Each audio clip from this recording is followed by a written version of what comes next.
नमस्कार सबैजनालाई। हामी बागी इबीबाट आज हामीले कन्ट्रोलर जो हाम्रो ई रिक्साको कन्ट्रोलर छ यो कन्ट्रोलर सही अथवा खराब कसरी थाहा पाउने भन्ने विषयमा हामी भिडियो बनाउन गइरहेका छौँ।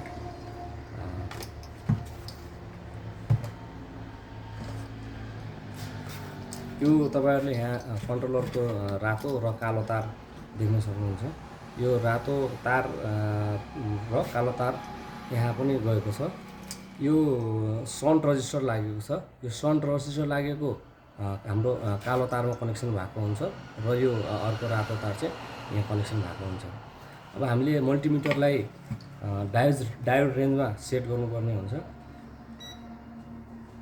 यसरी डायोड रेन्जमा सेट गरिसकेपछि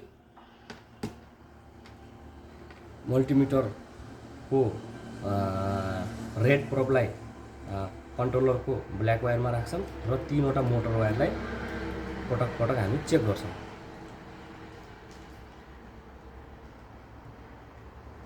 यसमा तपाईले भ्यालुको डिफरेन्स देख्न सक्नुहुन्छ। हामीले डायोड रेन्जमा चेक गर्दाखेरि यसको जुन हाम्रो 4 to 800 आउनुपर्ने हो यसमा सर्टिङ देखाइराखेको छ। यसरी हामीलाई यो यहाँनिरको यो सेक्सनको मोसफेटहरू खराब छ भन्ने हामीलाई यहाँबाट देख्न सक्यो। हामीले यसरी हेर्यौँ भने भित्र पनि हामीले साह्रै टुटेकोहरू हामीले देख्न सकिन्छ। अब यस्तै गरेर मल्टिमिटरको कालो तारलाई कन्ट्रोलरमा आएको रातो तारसँग कमन बनाएर बाँकी रहेको प्रोबले हामीले कन्ट्रोल मोटरको यो जो तीनवटा वायर जो कनेक्ट हुने ठाउँ छ यसलाई हामीले चेक गर्न सकिन्छ।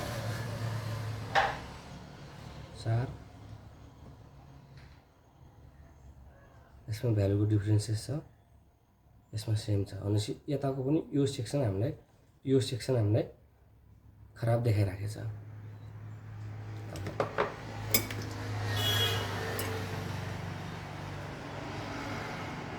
यसमा पनि फुटेको उडेकोहरू देखिरहेको छ। यसमा पनि देखिरहेको छ